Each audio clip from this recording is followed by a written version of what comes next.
watching on the TV is not good for your brain. And so it doesn't allow you, again, to get into a sleep routine.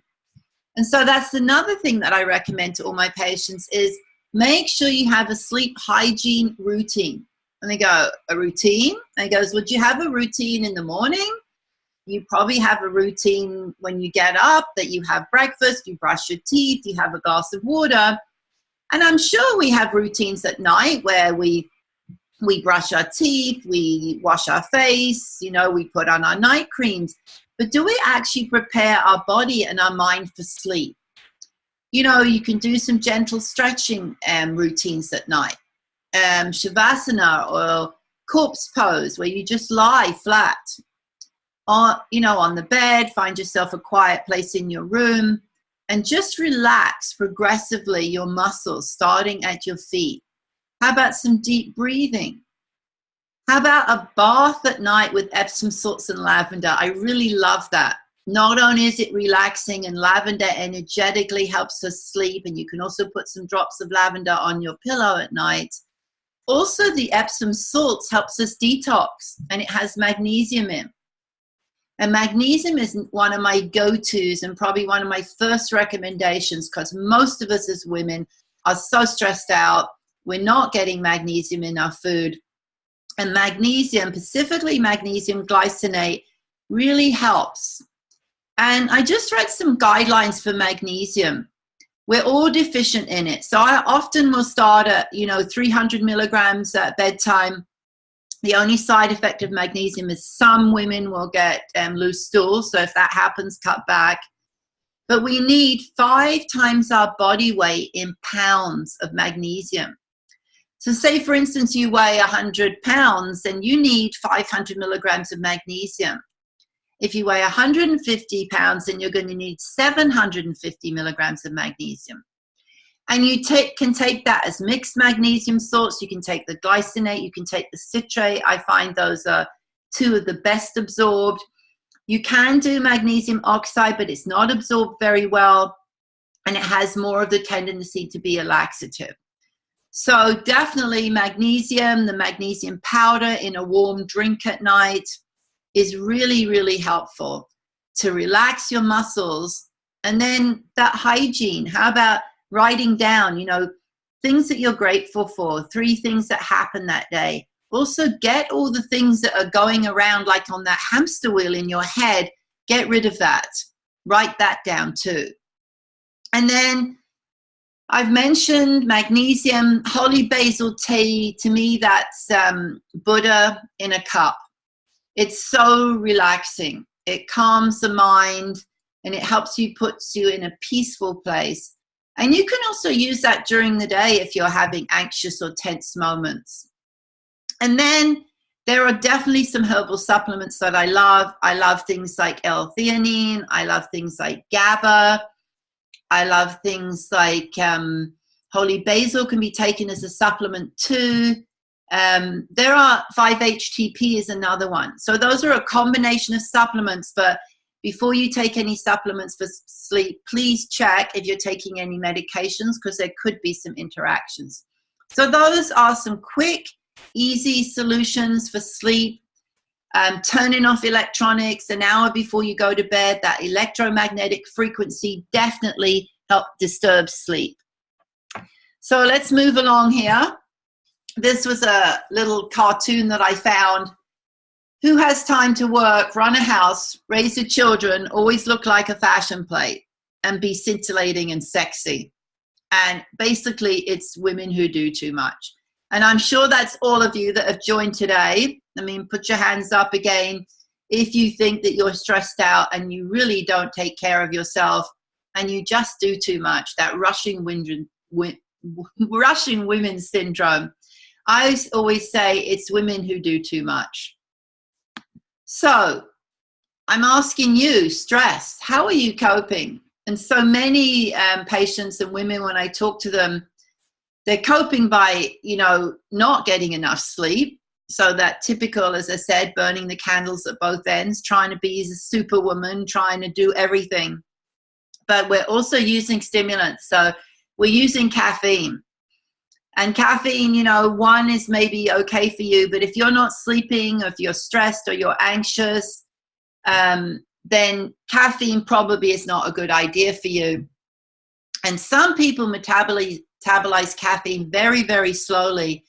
And so if that's the case, any caffeine can still be in your system, but specifically I wouldn't advise drinking caffeine afternoon. And then alcohol. You know, everyone likes a glass of wine or a drink here and there. But when you realize that you're coming home and that's what you're doing, you're sitting down on the couch, you're exhausted, and you're having one glass of wine, or maybe you're having more than one glass of wine, is that alcohol? Are you trying to use it as a relaxant? Are you trying to use it to cope with stress?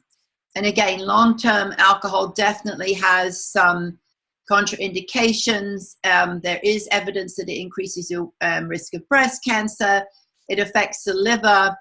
It definitely isn't going to help with weight gain. So really, you know, let's look at that. What are we using to cope with stress?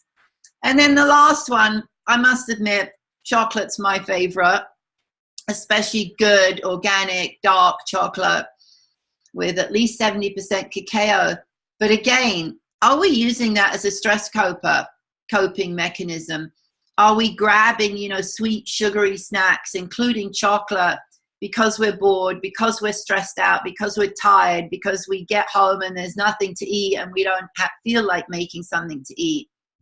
And again, chocolate has good flavonoids in it, good antioxidants in. So again, it's good in moderation, but are we abusing that along with some of the other stimulants and things I've mentioned here? So if caffeine, alcohol, chocolate are not a good idea, what is the solution? What can you do to revitalize?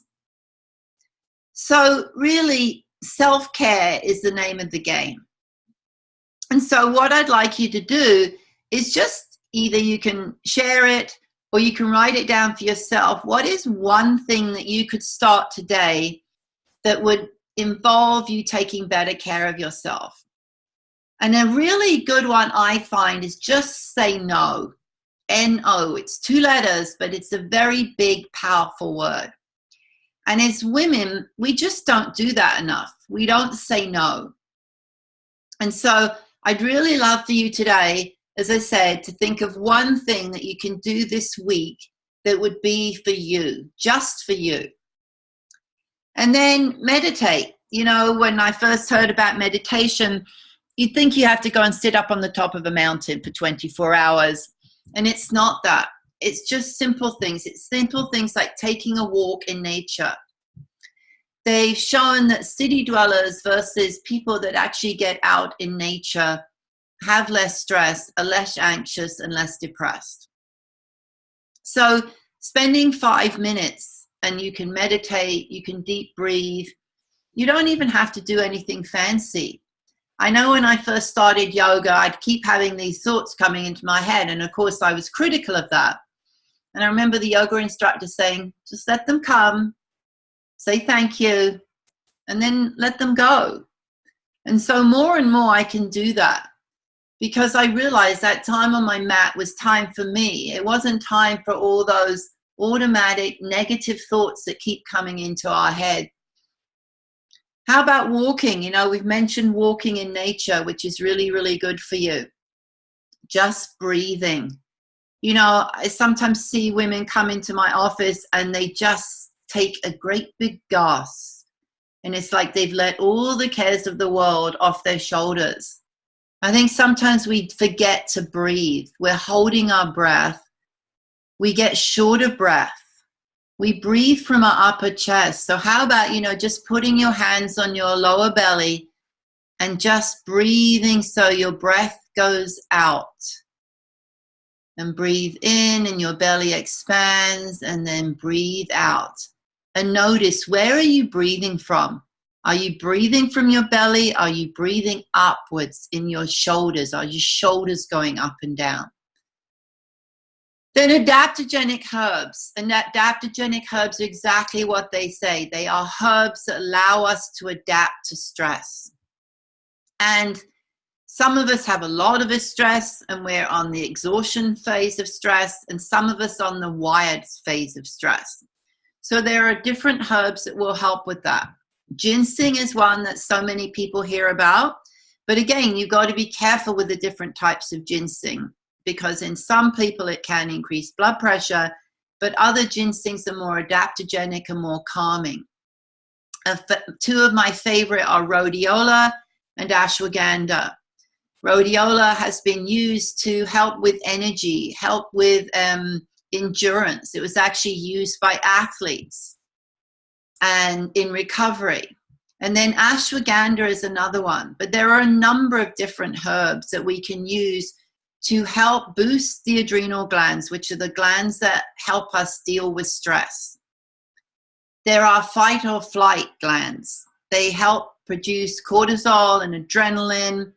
They help us survive, but unfortunately, most of us are in survival mode all the time, and we never go back to that calming mode, which we should be in 80% of the time. And unfortunately, we're running in our life. We're in stress 80% of the time. And then, finding a coach to help you with things that you're dealing with in menopause.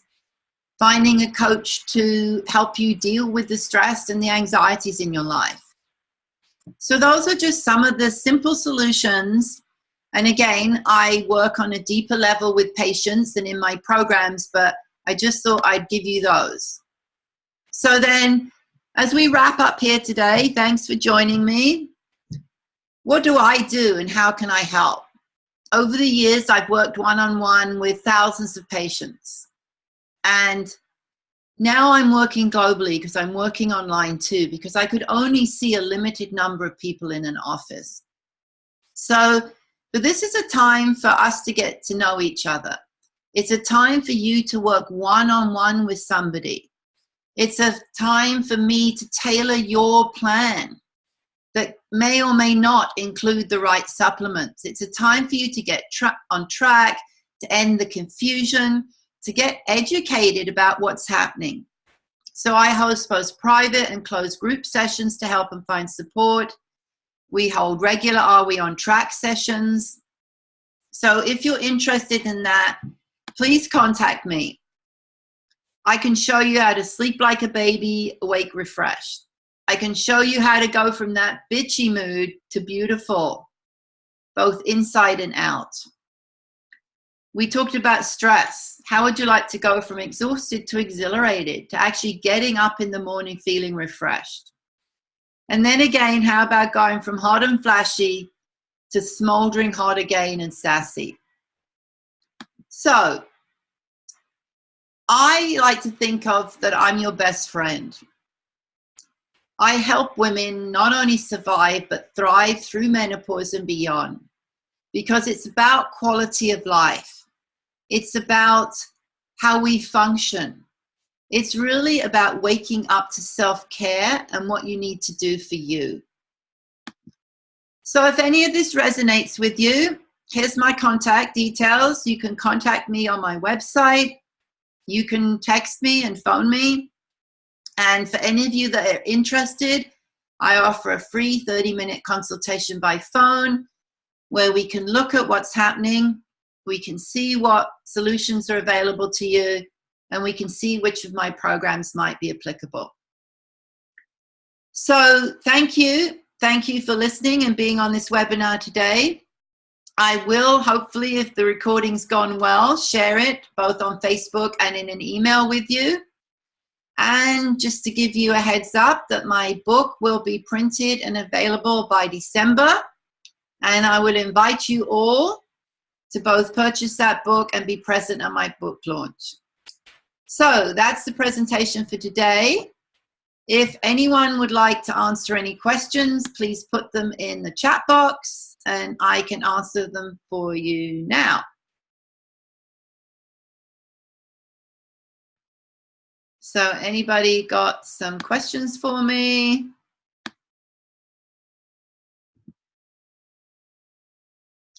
Just put them in the chat box, or also Mute everybody.